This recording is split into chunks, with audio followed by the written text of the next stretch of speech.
ভাগবতী হলেন বিচার সিদ্ধান্তকর্তা, কিন্তু সেই শাস্ত্র অমান্য করে আর বাহিরে ঐকান্তিক ভক্তির মতো অনুষ্ঠান অর্চনাদি করছেন, তাকে গোস্বামীগণ উৎপাত বলেছেন। কি বলেছেন? উৎপাত।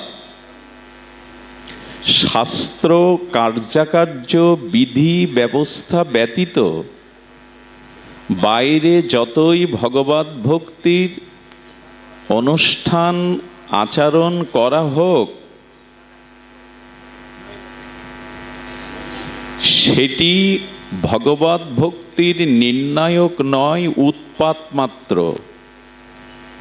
এবং খুব বাস্তব সত্য হলো যে আমরা এখন ধর্মীয় অনুষ্ঠান পূজা পার্বণ যা কিছু করছি, সেটি উৎপাতের রূপ নিচ্ছে না তো?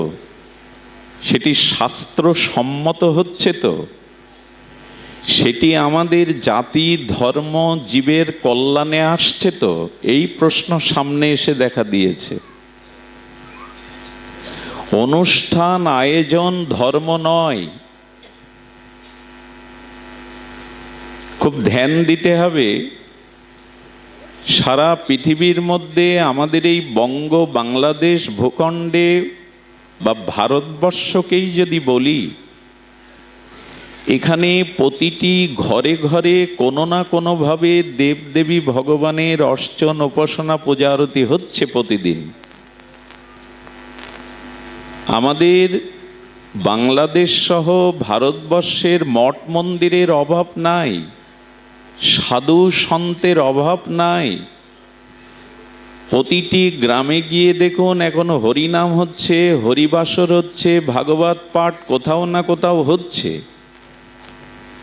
তো এখানে যদি প্রতি ঘরে ঘরে বিগ্রহ অর্চন, সেবা পূজা, মঠ মন্দির, সাধু সন্ন্যাসী ভাগবত প্রচার হয়, ঠিক তার ফলশ্রুতিতে আমাদের মানবিকতা, মনুষ্যত্ববোধ, আমাদের চেতনা ফিরছে তো। যদি বিদেশিরা, পাশ্চাত্যবাসীরা প্রশ্ন করে, তোমাদের বঙ্গদেশে এত ধর্মের চর্চা, ঘরে ঘরে ভগবানের পূজা অর্চনা, কিন্তু তোমাদের মধ্যে হিংসা, বিদ্বেষ, দলাদলি, ভোগ বাসনা, ফলশ্রুতি তো এটি সংস্কার হচ্ছে না, এর কি উত্তর দেব আমরা? এজন্য আপনাকে আমাকে যেটি করতে হবে সেটি শাস্ত্রসম্মত। শ্রুতি স্মৃতি বিধান বিনা, ভক্তিশাস্ত্র বিধান বিনা আপনি যতই ভগবত ভক্তির অনুষ্ঠানাদি করেন, গোস্বামীগণ সতর্ক করে বলছেন এটা উৎপাত। আর খুব বাস্তব সত্য হলো এই উৎপাতই শুরু হয়েছে চারিদিকে। এই জন্য আমাদের পর্যবেক্ষণ, আমাদের যাত্রা, আমাদের লক্ষ্যে পৌঁছাতে গেলে খুব সতর্ক পদবিন্যাস করতে হবে। প্রতিটি পদক্ষেপ শাস্ত্রীয় অনুযায়ী হতে হবে। এই জন্য খুব ধ্যান দিয়ে শুনুন, মানুষের মধ্যে ভগবান এমন একটি জিনিস দিয়েছেন যার দ্বারা সে নিজের কল্যাণ করতে পারে। উদ্ধারে তো আত্মনা ন আত্মা অবসাদয়েৎ। নিজের শত্রু না হয়ে সে নিজেই নিজের আত্মকল্যাণ করতে পারে, আবার নিজেই নিজের শত্রু হয়ে সে তার পতনের, ধ্বংসের কারণ হতে পারে। এই জন্য ভগবান আমাদের মধ্যে যেটা দিয়েছেন এটা বিবেক এবং বিচার। এই বিবেক এবং বিচার নিয়েই আজকের দুটি কথা। কার্য এবং অকার্য, ত্যাগ এবং ভোগ, কল্যাণ এবং অকল্যাণ, কর্তব্য এবং অকর্তব্য, এটি বিবেক নির্ণয় করে, আর বিচার আমাদের সেটি সিদ্ধান্ত গ্রহণে সহায়ক হয়। বিচার থাকতে হবে। বিচার অর্থাৎ সৎ এবং অসৎ, কর্তব্য এবং অকর্তব্য, এই দুটি নির্ণয়ে আপনার ভেতরের বিবেক এবং বিচারকে কাজে লাগাতে হবে। আজ এটি প্রায়শ আমরা করি না। এই বিচার কেমন? যার বিচার শুদ্ধ, যার বিচার শাস্ত্রসম্মত শুদ্ধ, তার দ্বারা প্রতিটি কর্ম নিজ এবং দেশ ও দশের অপরের কল্যাণ হয়। কিন্তু যার বিচার অশুদ্ধ, কাম কামনা হিংসা বিদ্বেষ প্রসূত, তার দ্বারা নিজের কল্যাণ তো নয়, সে জগতের অকল্যাণ করে বসবে। এই জগতে দুই শ্রেণীর মানুষ আছে, ধ্বংসাত্মক মানুষ আর সৃষ্টিআত্মক মানুষ। কিছু মানুষ জগৎকে কিছু দিতে আসে, সমাজকে কিছু দিতে আসে, এই জগতের মঙ্গল কিছু কর্মে তার আত্মনিবেদন থাকে, সে গড়তে আসে, সৃষ্টি করতে আসে, কল্যাণ করতে আসে। বিপরীত কিছু মানুষ আছে যারা জগৎ ধ্বংস করতে আসে, জগতের ক্ষতি করতে আসে, আর এর মূলেই হলো বিচার।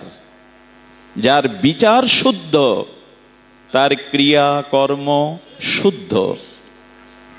আচ্ছা, কাঁটার বীজ বপন করলে তার থেকে ফুল পাওয়া যাবে কি? যাবে কি? আচ্ছা, আপনি কাঁটার বীজ বপন করেছেন, ক্ষেত্রে কাঁটার কণ্টকের বীজ বপন করে মনে করেছেন আমি কাঁটা চাই না, আমি এর থেকে সুগন্ধি ফুল চাই। আর এই ভেবে আপনি ওখানে 7 দিন ভাগবত পাঠ দিলেন, ওই খেতে গঙ্গা জল দিয়ে বীজগুলো সেচন করলেন, আর ওখানে বৈষ্ণব সেবা করালেন। এত কিছু করার পরেও কাঁটার বীজ ফুল হয়ে ফুটবে কি? একটু কথা বলুন, সম্ভব কি? এই 7 দিন ভাগবত দিলেন যে ওখানে গঙ্গা জল দিয়ে যে ক্ষেতটাকে ভেজালেন, ওইখানে যে বৈষ্ণব সেবা দিলেন, কাঁটার বীজ ফুল হবে না? বলো, হওয়া সম্ভব নয়। আর কাঁটার বীজ লাগিয়ে ফুল পাওয়ার জন্য ভজন সাধন করার দরকার নেই, কারণ ওটা হবে না। ঠিক আমার বিচার যেমন, আমার জীবন, আমার কর্ম, আমার ভবিষ্যৎ তদরূপ ফল ফলবে। এই বিচারটা মানুষের আসার জন্য এই ভাগবত পাঠ।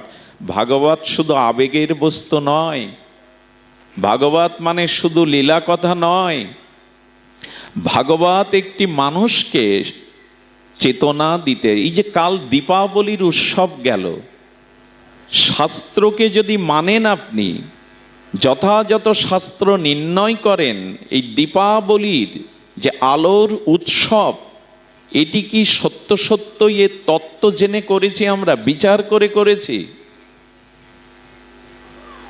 দেখুন, দীপাবলি আলোর উৎসবে, এই উৎসবটা সনাতন বৈদিক সভ্যতায় পালিত হয় কার্তিকের অমাবস্যাতে। আমাদের 12টি মাসের মধ্যে যেগুলি ঋতু আছে, তার মধ্যে সব থেকে গাঢ় ঘন তিমির অন্ধকার এই কার্তিকের অমাবস্যা। আর এই দিনই ঋষিরা দীপ জ্বালতে বললেন, দীপাবলির উৎসব। আচ্ছা, এই উৎসবটা পূর্ণিমাতে হলে ভালো হতো না? শাস্ত্র এবং ঋষিরা ঘোর অমনিশার অন্ধকারে এই আলোর উৎসবটার তিথি কেন ঘোষণা করলেন? পূর্ণিমাতে করলে ভালো হতো না? বলো না, আলোতে আলোর প্রয়োজন নেই, অন্ধকারেই আলোর প্রয়োজন।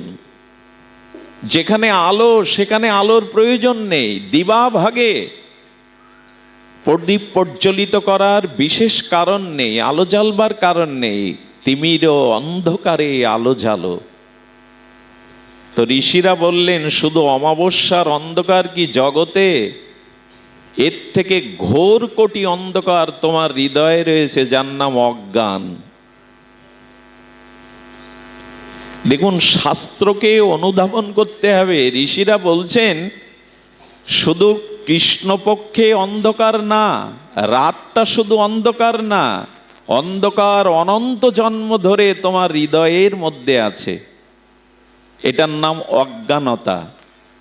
এটিকেই প্রকৃত অন্ধকার বলা হয়। ঋষিরা বললেন বাইরে হাজার বাতি জ্বাললে, প্রদীপ জ্বাললে তাতে বাইরের আধার দূর হলো,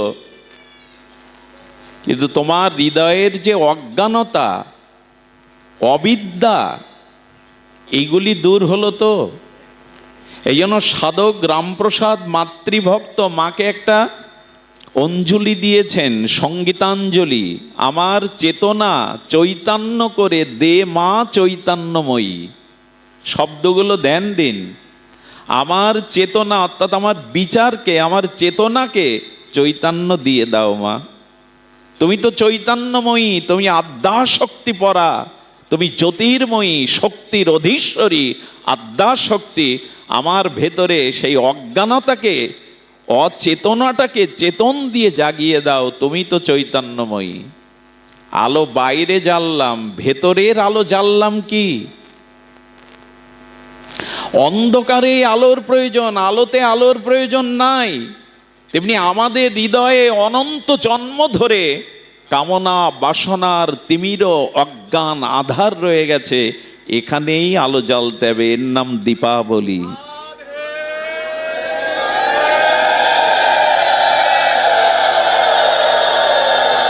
একবার মা, একবার, বারবার দিতে হবে না, একবার দাও তো। এই যে দীপাবলির আলোর উৎসব কেন? তোমার ভেতরের এই বিচার বা চেতনার আলো জ্বালো। জানি না সে আলো আমরা জ্বেলেছি কিনা। সুধীজন, আমাদের সম্মুখে, রাধা দামোদরের সম্মুখে, মায়ের সম্মুখে আমরা যে দীপ দিচ্ছি, তার কারণ আজকে ভগবানের উদ্দেশ্যে প্রীতিময় প্রদীপ জ্বালো, কারণ সামনে অন্ধকার আসছে তোমার। অন্ধকারেই তো আলোর প্রয়োজন। সামনে অন্ধকার কি? আচ্ছা, তৎপূর্বে একটা কথা আপনাদের বলি।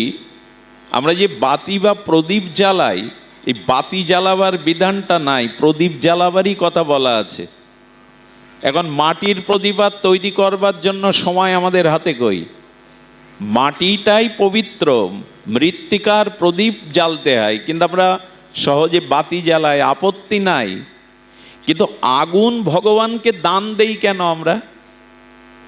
খুব লক্ষ্য করতে হবে। হই হুল্লোড়ের মধ্যে আমরা একথা বুঝতে পারবো না। অগ্নি কখনো কাউকে দানের বস্তু হয়? আগুন কাউকে দান করা যায়? একটু কথা বলুন, দানের বস্তু কি অগ্নি?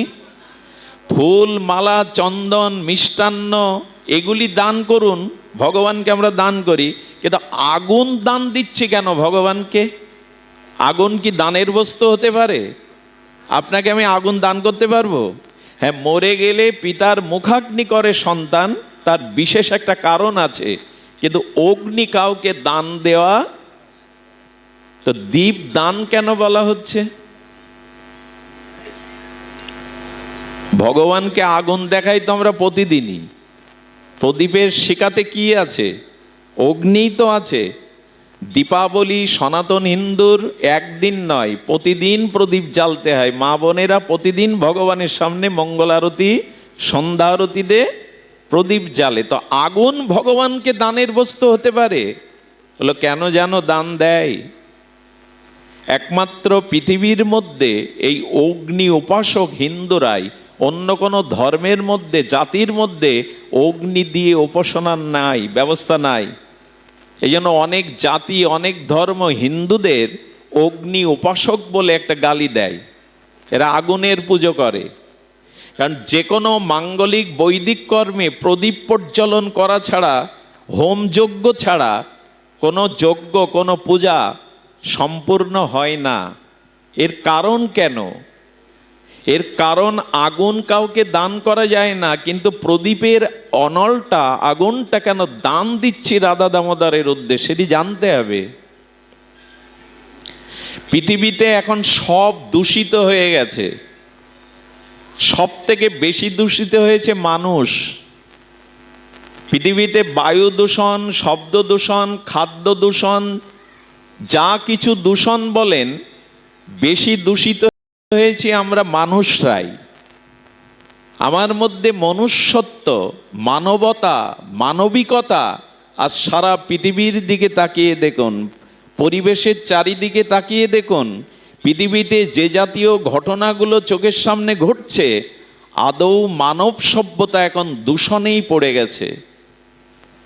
পৃথিবীতে সব দূষণ হয়ে গেছে। বলতে গেলে বলতে হয়, মাঝে আমাদের বুধাটায় একজন বিষ খেয়ে মরেনি, তো ডাক্তার আমাদের বললেন ও বিষে ভেজাল ছিল, বিষ ও নকল। এখন সব কিছু দূষণ হয়ে গেছে। একটা বস্তু পৃথিবীতে দূষণ হয়নি, হবেও না, হওয়ার সম্ভাবনাও নাই, এটা একমাত্র অগ্নি। আগুন কোনোদিন দূষিত হয়নি, হবেও না, বরঞ্চ পৃথিবীতে সোনার মতো উন্নত ধাতুকেও অগ্নিতে খাঁটি করতে হয়। দূষিত বস্তু অগ্নিতেই শুদ্ধ করতে হয়। ঋষিরা এমনি এমনি হোমের ব্যবস্থা করে যায়নি, এমনি এমনি দীপদানের কথা বলে যায়নি। আগুনের থেকে শুদ্ধ পবিত্র বস্তু পৃথিবীতে নাই। এই জন্য ভগবানকে কিছু দিতে গেলে, সুন্দরকে কিছু দিতে গেলে সুন্দরই দিতে হয়, পবিত্রকে, পরম পবিত্রকে কিছু দিতে গেলে পবিত্রই দিতে হয়। একটি জায়গায় অগ্নি কেবল দূষিত, আর সব জায়গায় অগ্নি পবিত্র। শ্মশানের চিতার আগুনটা পবিত্র নয়, এই জন্য চিতার পাশে শ্মশানে গিয়ে কিছু খেতে নেই। এ কথা হিন্দুদের কি করে বোঝাবেন? শ্মশানের চিতা যখন জ্বলে, তার আশেপাশে মুখে কিছু আহার করতে নেই, কারণ চিতার অগ্নিটি পবিত্র নয়, আর সব অগ্নি পৃথিবীতে পবিত্র। তাই পবিত্রকে, সুন্দরকে সুন্দরই দিতে হয়। এই জন্য অগ্নির উপাসনা আমাদের। আপনি হোমে লাল, সাদা, নীল ফুল দিলেন, হোম শেষে ওগুলো নীল সাদার পাবেন? অগ্নি সবাইকে একাকার করে দেয়, গ্রাস করে নেয়। তেমনি এই অগ্নি হলো জ্ঞান, এই অগ্নি হলো চেতনা, এই অগ্নি হলো বিচার। এও আপনাকে শুদ্ধ, আগুন যেমন সব কিছুকে পুড়িয়ে একাকার করে দেয়, মানুষের চেতনা, মানুষের জ্ঞান, মানুষের বিচার তাকে একমুখী করে দেয়। আজকে বিচার নিয়েই আলোচনা। বিচার যদি আপনি না থাকে, আপনি কাটার বীজ বপন করে গঙ্গা জল ঢাললে, 7 দিন ভাগবত পাঠ দিলে ফুল গাছ হবে না। আপনার বিচার যদি শুদ্ধ না হয়, আপনার জীবন, আপনার ধর্ম, আপনার চেতনা শুদ্ধ হতে পারে না। বিচার মানুষকে কি করে দেখুন, এখানে শত শত নরনারী একসাথে বসেছে, কিন্তু প্রত্যেকের বিচার, আমরা এখন শ্রীমন্দিরে এসেছি, আমরা এখন ভাগবত পাঠ শুনতে এসেছি, এই জন্য এখানে নরনারী একসাথে বসলেও কারো মনের মধ্যে কোনো বিকার আসার সম্ভাবনা নেই, কারণ বিচার নিয়েই সে এখানে বসেছে। এখানে নারী পুরুষ একসাথে সহাবস্থান করলেও কারো মধ্যে কোনো বিকার আসার সম্ভাবনা নেই, বিচার নিয়েই আপনি এখানে বসেছেন। আমি ভাগবতে এসেছি, সাধু সঙ্গে এসেছি। বিচার প্রয়োজন। বিচার যদি শুদ্ধ না হয়, আপনার জীবন, আপনার ভবিষ্যৎ, আপনার কর্ম শুদ্ধ হবে না। এই জন্য দয়া করে, প্রদীপ কেন কাল জ্বাললাম আমরা, দীপাবলি কেন দীপদান দিলাম, সামনে ঘোর দুটি অন্ধকার আসছে। খুব মন দিয়ে শুনতে হবে, খুব দার্শনিক বিচার করেছেন আমাদের আচার্যরা। দুটি অন্ধকারের মধ্যে একটি হলো মৃত্যুর পরে। মৃত্যুর পরে অর্থ, বিত্ত, আত্মীয় স্বজন, ওই মৃত্যুর ওপারে, ওই অন্ধকার পথে কেউ আমার সাথী হবে না। হবে কি? সাথী হবে না। বরঞ্চ যে টাকাকে ভালোবেসেছিলেন, সে টাকা আপনার জন্য মায়া করবে না। যে তুমি সারা জীবন পরিশ্রম করে সঞ্চয় করেছো, আমায় ছেড়ে চলে যাচ্ছ। আচ্ছা, আপনি টাকাকে ভালোবাসেন, টাকা আপনাকে ভালোবাসে তো? আপনি যে বাড়িটা করেছিলেন, প্রাসাদ সমান বাড়ি, আপনি যেদিন চলে যাচ্ছেন শ্মশান, সেদিন বাড়ি আপনার ভালোবাসার প্রতিদান দেয় তো? বাড়ি ভালোবাসতে পারে কাউকে? জড়বস্তু ভালোবাসতে পারে? আর যে স্ত্রী পুত্র পরিজন কুটুম্ব, তারা শ্মশানে অর্ধেক লোক কিছুক্ষণ চিতা জ্বালালেই চলে আসে। দোকান খুলতে হবে, অফিসে যেতে হবে, বিদ্যুৎ বিল দিতে হবে, বেশিক্ষণ থাকে না। আর যারা শেষে থাকে, তারা চিতার কলসি ভেঙে দিয়ে বলে, ওদিকে আর চেয়েও না, বাড়ি চলো, ওই পর্যন্তই আপনার দিকে চাওয়া শেষ। মৃত্যুর পরে যে অন্ধকার পথ, ওইখানে কে আলো দেখাবে আপনাকে? পথ চেনাবে কে? ওই সময় তো দেহ থাকবে না, টাকা থাকবে না, বন্ধু বান্ধব থাকবে না। ওই অন্ধকার দিনে যাতে অন্ধকারের পথে, পতনের পথে, নরকে না যেতে হয়, আলোর পথ পাও। এই জন্য আজকে ভগবানকে দীপ দাও, যাতে মৃত্যুর অন্ধকারে আলো পেতে পারো।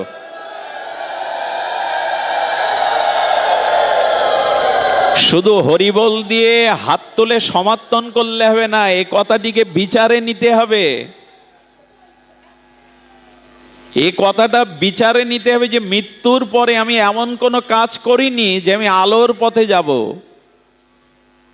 এই জন্য আজকে ভগবানকে দীপদান দিয়ে নিজের বিচার বিবেককে জ্বালাতে হবে, প্রজ্বলিত করতে হবে, যাতে মৃত্যুর পর একটা শুভ গতি হয়, শূকর কুকুরে যেন না জন্মায়, আবার যেন পতন না হয় ওই 84 লক্ষ জনিতে। এই জন্য আজ আলো জ্বালো, চেতনার আলো, বিবেকের আলো, বিচারের আলো। দ্বিতীয় আরেকটি অন্ধকার, সে অন্ধকার অনেক দিনের, অনেক গাঢ় অন্ধকার। পৃথিবীতে যত দুঃখ, যন্ত্রণা, রোগ, শোক, এর মূল কারণ মার গর্ভে আসা। খুব ধ্যান দিতে হবে কথাগুলো, দার্শনিকদের কথা। মাতৃগর্ভে প্রবেশ করাটাই হলো সমস্ত দুঃখের কারণ। এই যে জন্ম, মৃত্যু, জরা, ব্যাধি, ক্ষুধা, পিপাসা, কর্মফল, এই অভিশাপ জন্ম না নিলে ভুগতে হতো না। মাতৃগর্ভের মধ্যে 10 মাস অন্ধকারে থাকি আমরা, ওইখানে কোনো আলো নেই। তাই আজ ভগবানকে দীপ দিয়ে বলছি, তুমি আমার চেতনা, আমার জ্ঞানের আলো জ্বেলে দাও, যাতে এমন কর্ম করতে পারি যাতে পুনরায় আর মার গর্ভের অন্ধকারে আমাকে প্রবেশ না করতে হয়। এর নাম বিচার, এর নামই এই দীপদানের মহিমা।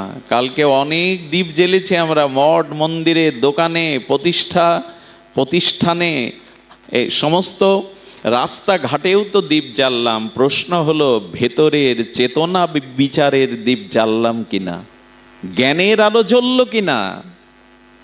এই বিচার ভাগবত থেকে নিতে হবে। দেখুন, বিচারের কথা বারবার বলা হচ্ছে কেন? যার বিচার যেমন, যার বিবেকের চেতনা যেমন, তার পরিণতি, তার উদ্ধার বা পতন তেমনই। ঘটনা মনে পড়ে, একবার রাজস্থানের এক পণ্ডিত ছিলেন, বৃদ্ধ পণ্ডিত। সেই পণ্ডিতের বাড়ির সামনেই একটা ঘটনা ঘটল, সুঘটনা না, দুর্ঘটনা। এক পতিতা, এক দেহপুজীবিনী, সে ওখানে একটা ঘর কিনে আর ওইখানে বিনোদনের ব্যবস্থা করলো, নাচ গান, মদ, আর যেটা হয় পতিতাদের ওখানে দেহভোগের বাসনা নিবৃত্তির জন্য কত কত মানুষ আছে।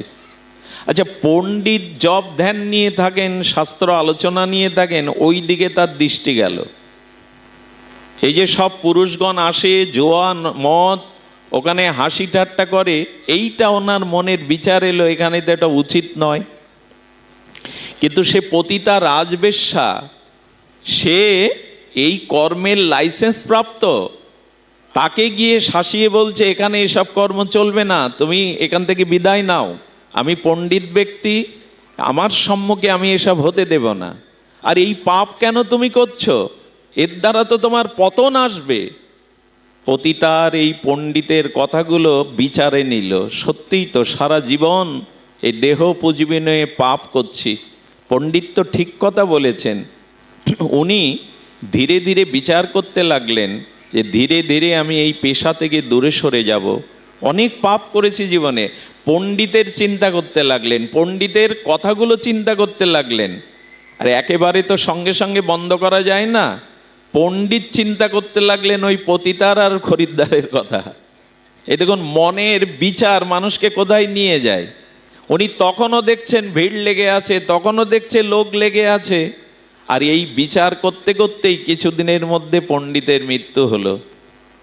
যমদূত যখন এসেছে, পণ্ডিত তো চেতনা তার আছে, শাস্ত্র জ্ঞান আছে, বললেন তোমরা তো আমার কাছে আসতে পারো না, আমি গল্প শোনাতে এই ব্যাসপীঠে বসিনি। উনি বলছেন তোমরা আমাকে নিতে পারো না, আমি সারা জীবন পাণ্ডিত্য করেছি। বললেন তোমার বর্তমান মনের বিচার ওই পতিতাকে নিয়ে, খরিদ্দারকে নিয়ে। তোমার মনের যে বিচার মৃত্যুর সময় তোমার সেই রূপ গতিই ভগবান বলে দিয়েছেন, জং জং বাপি সরং ভবং ত্যাজে অন্তে কলে বরং তং তম বৈতিকন্তেও সদা তদ্ভাব ভাবিতা। কিন্তু পতিতা কি চিন্তা করছে? পতিতা বারবার ওই পণ্ডিতের কথা, নিজের পাপের কথা, পতনের কথা চিন্তা করতে করতে ওই চিন্তায় মগ্ন থেকে মারা গেলে তার সদ্গতি হলো, কিন্তু পণ্ডিতের অধোগতি হলো শুধু বিচারের কারণে। এই জন্য দয়া করে বিচার শুদ্ধ করুন। আপনি যতটা লোককে ব্যথা দেবেন, কষ্ট দেবেন, দুঃখ দেবেন, চোখে জল ঝরাবেন, জানবেন আপনি ওকে দিলেন না, আপনি আপনাকেই ওই দুঃখ বা চোখের জলের কারণ ঘটালেন। কাঁদালে কাঁদিতে হয়।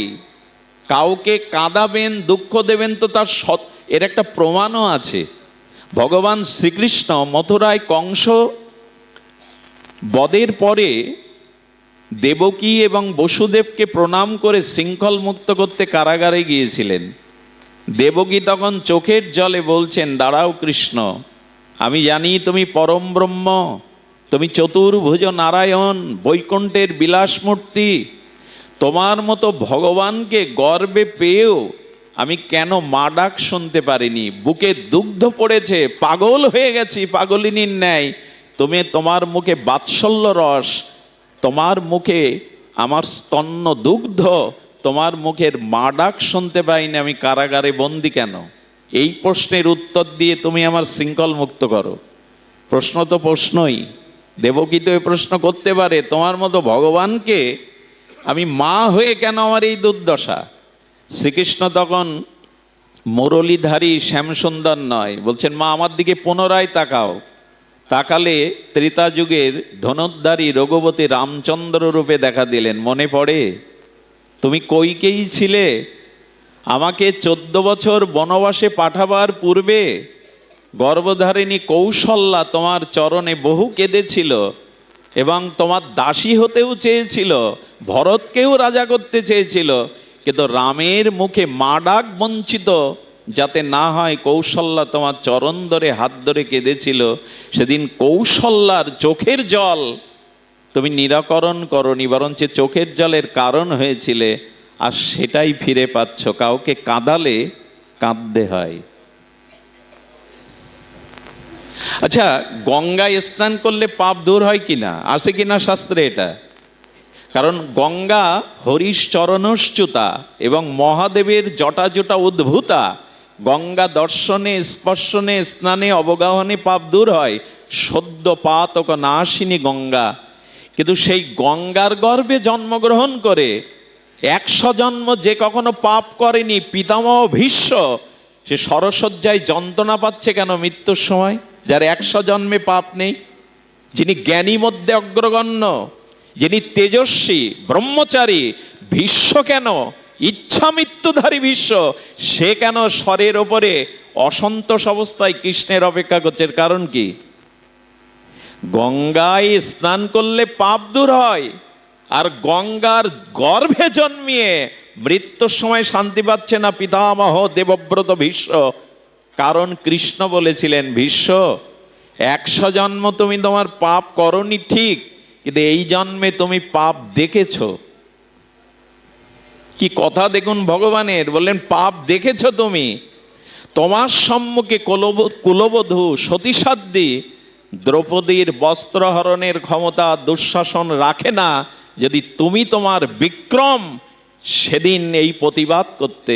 তোমারই সামনে পিতামহ একটা কুলবধূ, একটা সতীসাধ্যী নারী চিৎকার করছে তার লজ্জা নিবারণের জন্য, তুমি সেদিন নীরব ছিলে, পাপ না করলেও তুমি পাপ দেখেছিলে। এই জন্য ইচ্ছা মৃত্যু হলেও আজ তুমি মরণেও শান্তি পাচ্ছ না, অসন্তোষ তোমার চিত্তে। গঙ্গার গর্ভে জন্ম নিয়ে যার পাপ গেল না, আপনার আমার যাবে তো? এই জন্য বিচার চাই। আবেগে কিছু করলে হবে না, হই হুল্লোড় করে ভেসে গেলে হবে না। মধ্যস্থ শ্রী ভাগবত পুরাণ ঠাকুর মশাই বলেছেন, বিচার করিয়া মনে ভক্তি রস আস্বাদনে। এই ভক্তি রস যদি আস্বাদন করতে চাও, নিজের কল্যাণ করতে চাও, বিচার চাই। আর বিচারক হলেন ভাগবত শাস্ত্র। বিচারক চাই এবং বিচার চাই। তো এই জন্য যার মনের বিচার যেমন, ভাবনা চেতনা যেমন, তার গতি প্রকৃতিতে এমন। সুধীবৃন্দ, এই প্রসঙ্গে একটা কথা বলি। দেখুন, আজ আমরা ভগবানের পূজা অর্চনা উপাসনা আরাধনা করছি, আপনাদের কাছে এই কথাটি শোনার জন্য বিনীত নিবেদন করছি। আমরা ভজন পূজন করলেও কাঙ্ক্ষিত প্রেম ভক্তি কেন পাচ্ছি না? চিত্ত শুদ্ধি কেন হচ্ছে না? কামনা বাসনা থেকে আমরা নিস্তার কেন পাচ্ছি না? সেটির কারণ হলো সকাম উপাসনা। খুব মার্মিক কথা, হৃদয় দিয়ে শুনলে দুপা এগিয়ে যেতে পারবেন। ভগবানের সামনে আপনি ছেলের চাকরির জন্য যাচ্ছেন, ভগবানের সামনে গিয়ে আপনি উপাসনা করছেন, পূজা আরতি করছেন, প্রার্থনা করছেন ছেলের চাকরির জন্য। আসলে আপনি ভগবানের কাছে যাননি, আপনি ছেলের চাকরির কাছেই গেছেন। মাধ্যমকে রেখেছেন, যন্ত্ররূপে রেখেছেন সামনে ভগবানকে। আচ্ছা, উপাসনা শব্দের অর্থ কি? উপযুক্ত আসনা ইতি উপাসনা। উপমানের নিকটে, আর আসনা মানে নিকটে বসা। উপাসনা মানে ভগবানের নিকটে যাওয়া। আমি ছেলের চাকরির জন্য, নিজের অসুখের জন্য মন্দিরে গেলাম, আমি ভগবানের নিকটে গেলাম না ওই কামনা বাসনার নিকটে গেলাম? কোনটা হবে? কোনটা হবে বলুন? কামনা বাসনার নিকটে গেলাম। তো ভগবানের কাছে গেলাম কেন? গেলাম এই জন্য যে ভগবানকে যন্ত্র বানিয়েছি যে তুমি আমার কামনা বাসনা পূর্ণ করো। এতে আর যাই হোক ভক্তি পাবেন না, এতে আর যাই হোক প্রেম পাবেন না। মনে আছে আপনাদের, সত্যব্রত মুনি এই দামোদর অষ্টকে একটি অপূর্ব শ্লোক, চতুর্থ সংখ্যক শ্লোকটি বলেছেন যে ভগবানের কাছে যদি কেউ যান, ভগবানকে আরাধনা উপাসনা করেন, তবে নিজের কোনো স্বার্থ বা সুখের চাওয়া নিয়ে, স্বকামনা নিয়ে যাবেন না। আপনার ভালোটা আপনার থেকে ভগবান বেশি বোঝেন, ভারটা তার উপরে দিয়ে দিন। আপনার কিসে মঙ্গল? আচ্ছা, রামপ্রসাদের গান শুনতে মা বেড়া বেঁধে দিতে এসছে। কি বেঁধে দিতে এসছে? বেড়া। বেড়া থাকবে কেন রামপ্রসাদের? যার বেড়ার দড়ি ফিরাতে জগৎজননী মা আসে। রামপ্রসাদ, বেড়া পড়ে যাচ্ছে, খড় নেই ঘরে, কিছু চাও আমার কাছে? চাই না মাগো, এ বলতে পারবো তো? এই জায়গাটায় আসতে পারবো তো? স্বামী বিবেকানন্দের পিতা মারা যাওয়ার পরে অনেক ঋণ হয়ে গেছিলেন ওই পরিবার। বিধবা মা সন্তানদের দুটো খেতেও দিতে পারতেন না। স্বামীজি 2-4 দিন কলকাতার রাজপথে একটা কাজের জন্য অফিসে অফিসে ঘুরেছেন। কলকাতার রাজপথে টিউবওয়েলের জল খেয়ে মিথ্যা কথা বলেছে মাকে যে বন্ধুর বাড়ি থেকে খেয়ে এসছি। সেই নরেন দত্তের সম্মুখে কল্পতরু রামকৃষ্ণ বললেন, যা, মা ভবতারিণীর মন্দির খোলা, আজকে যা চাইবি তাই পাবি, মা কল্পতরু।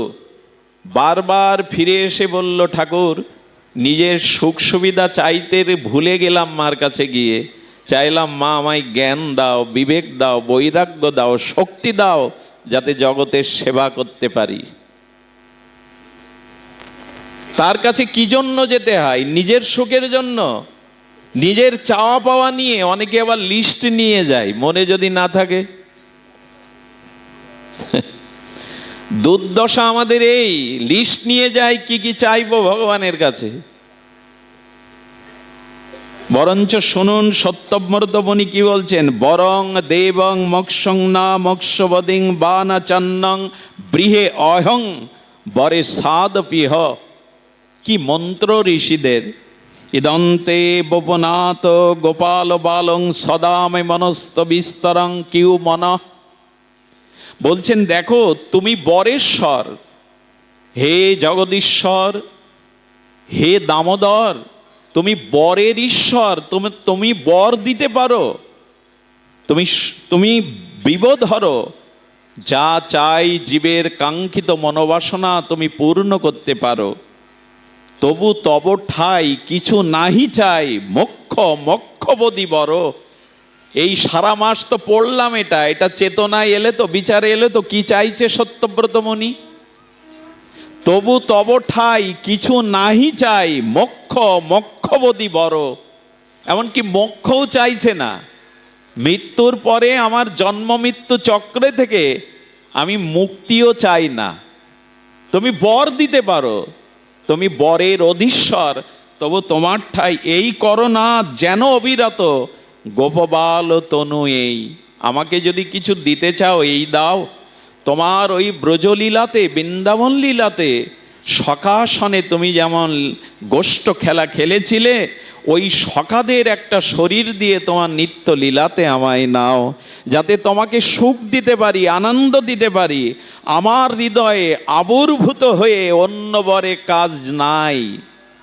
তুমি আমার হৃদয়ে আবির্ভূত হও, আমি তোমার লীলা, তোমার নামে যেন নিমগ্ন হতে পারি। অন্য বরে কাজ নাই, আমি অন্য কিছু চাই না। এটা সারা মাস পড়লেন, অথচ চাইলেন কি? আমি এই শ্লোকটি বললাম তো দামোদর অষ্টকের শ্লোক, এটাই তো এই মাসে পাঠ করতে হয় আমাদের। তো উনি কি চাইছেন, আমি কি চাইছি? খুব মার্মিক একটা কথা স্মরণে এলো। ভগবানের কাছে গিয়ে যদি কামনা বাসনা চান, আত্মসুখ চান, গোবিন্দ বলছেন এরা মূর্খ। প্রভু কহে আমা ভজে মাগে বিষয় সুখ। প্রভু বলছে আমার ভজন করছে, আমার চরণে প্রণাম করছে, ফুল তুলসী দিচ্ছে, অথচ বিষয় সুখ চাইছে, সংসার সুখ চাইছে। গোবিন্দ বললেন অমৃত ত্যাজি বিষ মাগে এত বড় মূর্খ। এদেরকে মূর্খ বলেছেন গোবিন্দ। বলেন এরা আমার কাছে অমৃত না চেয়ে এরা বিষ চাইছে। আর কি বলছেন, আমি বিজ্ঞ তাহে বিষয় বিষ কেন দিব, সচরণামৃত দিয়া বিষয় ভোলাইব। গোবিন্দ বলছেন ও অজ্ঞ হতে পারে, আমি বিজ্ঞ, আমি ওকে বিষয় দেব না, বিষয় ভুলে দিয়ে আমি ওকে আমার চরণে ভক্তি দিয়ে দেব, ভক্তি দিয়ে দেব আমার চরণে। বরং দেব মোক্ষং বা, আমি যেন মুক্তিও না চাই তোমার কাছে, অবিরত আমার হৃদয়ে তোমার নাম রূপ লীলা জেগে থাকুক। আরো একটা কথা বলি, কথাটা অপরাধ নেবেন না, কষ্ট পাবেন না। মন্দিরে গিয়ে যদি অন্যের ক্ষতি আর আপনার মঙ্গলের প্রার্থনা করে বসেন, আপনি মোহ জালে জড়িয়ে গেলেন, পতনের জালে। খবরদার, মন্দিরে গিয়ে ভগবানের সামনে অন্তত শত্রুর অমঙ্গল কামনা করবেন না। ভগবানের ওই দৃষ্টি নাই, তার কাছে কে মিত্র কে শত্রু। সুধীজন, আমাদের একটি ঘটনা মনে পড়ল, ঘটনা সুঘটনা জানা প্রয়োজন। রাম দত্ত আর বিষ্ণু দত্ত দুইজন একই গ্রামে। তো রাম দত্ত যদি দার্জিলিং বেলাতে যায়, ও বলে ওর থেকে ভালো জায়গায় আমি বিদেশে যাব, গিয়ে দুটোই পোস্ট করে মোবাইলে, দেখো আমি কত ভালো জায়গায়, ওর থেকে ভালো জায়গায় গেছি। প্রতিযোগিতা। ও যদি গাড়ি কেনে 10 লাখ টাকার, ও কেনে 15 লাখ টাকার, এই প্রতিযোগিতায় নেমেছে, যেটা মাৎসর্য দোষ বলি। অন্যের উন্নতিতে হৃদয়ে জ্বালা হওয়া এবং ওকে আমার থেকে বড় কিছু দিয়ে পরাস্ত করা, এই যে প্রতিযোগিতা, এটা মানব সমাজে এখন ব্যাধির মতো দেখা দিয়েছে। তো রামদত্ত শ্যামদত্ত এইভাবে বাড়াতে বাড়াতে একদিন বললেন ভগবান ছাড়া ওকে জব্দ করা যাবে না। শিবরাত্রির দিনে কাশীতে একটা বটবৃক্ষের নিচে গিয়ে ওং নমঃ শিবায় ওং নমঃ শিবায় রামদত্ত জপ করতে শুরু করেছে, যে ভগবানের কাছ থেকে বর নিয়ে ওকে নিচে নামাবো আর আমি সেরা হয়ে যাব। এই হলো, তা নাহলে আমি যা কিনি ও তার বেশি কেনে, এই প্রতিযোগিতায় গিয়ে ভগবানের কাছে গেল। আচ্ছা, বিষ্ণু দত্তের মনে ওই বাসনা দেখেছে আজকে শিবরাত্রি ভগবানের উপাসনা করে বর পেলে ওকে পরাস্ত করতে পারবো। ও পাশে এক বটবৃক্ষের পাশে গিয়ে ওং নমঃ শিবায় সারা রাত আশুতোষের এই ওং নমঃ শিবায় জপ করলে উনি সন্তুষ্ট হন। পার্বতী মা বলছে, শঙ্কর, হে ভগবান, ওরা দুইজন আপনাকে ভজন করছে ওং নমঃ শিবায় খুব কঠোরভাবে মনোযোগভাবে, তা আপনি ওদের কৃপা করুন। বললেন, ওদের কৃপা করলে ওরা কৃপার পাওয়ার পাত্র না।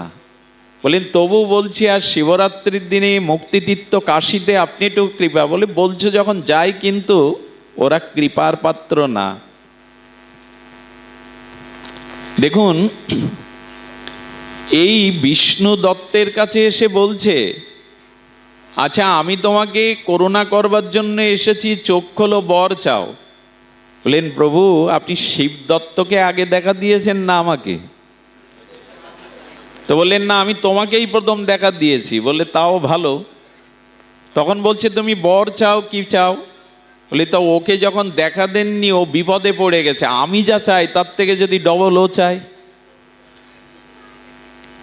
আমি যা চাই তার থেকেও যদি ডবল চাই, তাহলে তো আমি হেরে গেলাম। কার জন্য এই উপাসনা বসেছি, এই তপস্যা করছি?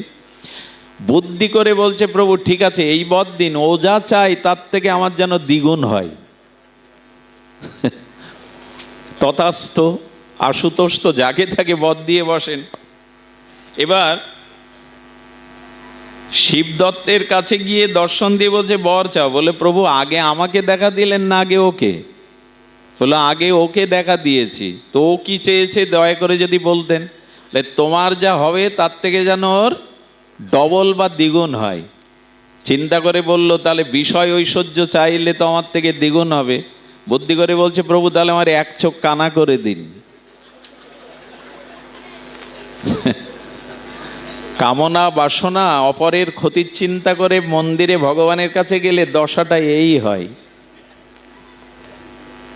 আমার ছেলের চাকরির প্রার্থনা নিয়ে মায়ের মন্দিরে এসছি, যদি শুনি একই সাথে পড়া পাড়ার একটা ছেলের চাকরি হয়েছে, তখন প্রার্থনার ভাষা উল্টে যায়। আমার হলো না, ওর হলো কেন? এতে কিছু পাওয়া যায় না। মনটা বড় করুন, উদার করুন, বিচারটা শুদ্ধ করুন। আপনি জগতের যত মঙ্গল করবেন, অন্যের যত কল্যাণ চিন্তা করবেন, আপনার কাছে ততোধিক কল্যাণ তখনই আসবে। এই সহজ বিচারটা আজ আমাদের মাঝে নাই। হিন্দু ধর্মে এত জাতি বিদ্বেষ কেন? 5টা 5 ঘর হিন্দু থাকলে মিল নেই কেন? এরা কেউ কারোর কল্যাণ দেখতে চায় না। জাতি হিংসার মধ্যে হিন্দুদের অগ্রাধিকার অনেক উপরে। মহাভারতের যুদ্ধ ওই এক গোষ্ঠীর মধ্যেই, দুই ভাইয়ের মধ্যেই হয়েছিল, বাইরে কারোর সাথে না। সেই যুদ্ধটা আজও থামিনি এই সনাতন ধর্মে। এই বঙ্গদেশে এখনো সনাতন হিন্দু ধর্মের যে বল ছিল, শক্তি ছিল, বিদ্যা ছিল, অর্থ ছিল, এদের যা সম্পদ ছিল, এরা যদি একত্রিত হয়ে একে অপরের মঙ্গল চাইতো, এই জাতির অনেক কল্যাণ হতো। হিন্দুদের আজ বিষ্ণু মন্দির, কালী মন্দির, শিব মন্দির, ওড়াখান্দির মন্দির, সৎসঙ্গের মন্দির, সব মন্দির আছে, নেই শুধু মিলন মন্দির। এক জায়গায় মিলিত হবে এই মন্দির আমাদের নাই। এই জন্য বিচার করতে হবে। ভাগবত মানে আবেগ তাড়িত কোনো জিনিস নয়। ভগবানের কাছে নিজের কোনো সুখের বাসনা না নিয়ে আমাদের যে মন্ত্র ঋষিরা শিখিয়েছিলেন সেই মন্ত্রই বলা উচিত। সর্বে ভবন্তু সুখিনা, এই দেখুন এত উদার মন্ত্র পৃথিবীতে আর আসেনি। হে প্রভু, সকলের মঙ্গল করো, সকলকেই সুখী করো, সকলের কল্যাণ করো, সবাই যেন নিরোগ হয়, এটাই তো সনাতনের আদর্শ। এই জন্য বিচার শুদ্ধ করতে হবে। তবে বিচার শুদ্ধ করতে গেলে প্রয়োজন হলো যার বিচার শুদ্ধ হয়েছে, যার চিত্ত নির্মল, যিনি দেশ ও জাতি সকলের কল্যাণের জন্য নিজেকে নিবেদন করেছেন, এই তজ্জাতীয় মানুষের সঙ্গ পাওয়া। সাধু সঙ্গ ব্যতীত, শুদ্ধ বিচারশীল বিবেকশীল মানুষের সঙ্গ ব্যতীত আপনার ভিতরে এই চিন্তা জাগতে পারে না, পারা সম্ভবপর নয়। দেখুন, আমি অনেকবার বলতে চেয়েছি, বোঝাতে চেয়েছি, হয়তো পারিনি। আপনি আপনার ভেতরে যে আত্মা আছে ভগবানের, সেই আত্মা কি বলে জানেন? বিবেক এবং বিচার দিয়ে, সাধনা দিয়ে কান পাতলে ওই আত্মা বারবার বলছে, ওগো তুমি তোমার দেহকে সাজাচ্ছ, আমি যে কঙ্কাল হয়ে যাচ্ছে আমাকে তো সাজানেলে না। আরাধনা দিয়ে, হরিনাম দিয়ে, শুদ্ধ চিন্তা দিয়ে, ভগবানের ভজন দিয়ে দেহটা সাজালে সারা জীবন, আমি যে আত্মা তোমার মধ্যে আসে আমাকে তো সাজালে না। এই কথা শুনতে পাই তো। আত্মা ডেকে ডেকে আমায় বলছেন, এত খাদ্য দেহকে দিলে, আমার খাদ্য যে হরি কথা হরিনাম, কই আমাকে তো তা দিলে না। এই বাণী শুনতে পাই তো আমরা।